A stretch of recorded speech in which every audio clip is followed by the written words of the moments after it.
Prince Dubeko Sibanda obatikidzwa ari kufumurwa ari kunzi ari kuita basa rekufonerana nevanhu veZANU-PF. Panapa ari kubuda achifumurwa neuyo anoitwa George Charamba anova spokesperson kana kuti mutauriri waPresident Emmerson Mnangagwa, ari kutaura kuti ko uyo muchinda akundifonera ari kudei kwandiri uyo Prince Dubeko Sibanda. So ndo nyaya iri kunetsa, ari kunzi social media nepamwe pese vanenge vachicomplaina because the guy aitaura kuti vanhu ngatiite ngatingoita zvedemonstration chichichi mangwana chindopo kuzobuda kuchinja kuti but alright tinofanira kuti titi dialogue titaurirane tite sese anga kunzi haasi kuzikanwawo pake kuti chaari kunyatsoda chachichi. Saka panapa vakazotanga vanenge kuchinjana mashoko vanenge vachiita pamasocial platforms nauyo spokesperson waPresident Mnangagwa. Saka akuzobuditswa mafone calls ake achinzi aiwa muchinda wenyu ari kundifonera ari kumbodei kwandiri nini chaanenge achindifonerera. Ndo paari kubuditswa pachena, ari kufumurwa kunzi anoita basa rekundifonera, asi iye wacho azopindurawo akati aiwa inini kutomufonera kutomupa warning, hanzi ndikutomupa yambiro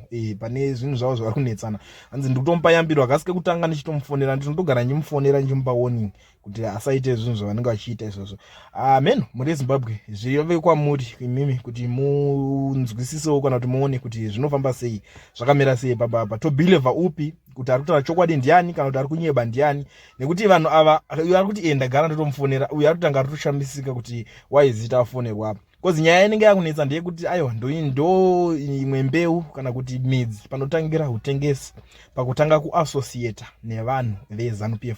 Ndo nyaya inenge ichinetsa kunzi aiwa haungataure nevavengi vedu, ndo nyaya inenge ichinetsa kumacitizens kunzi aiwa haunganzi iwewo uri kufonerana nevanhu veZANU-PF, hakuna zvakadaro, chii chakadaro ichocho unenge uchizviitire chii. Ndo nyaya hombe inenge iri kupisa panapa. Amen muri Zimbabwe ndosiyira kwamuri, munozvionawo sei? What do you think?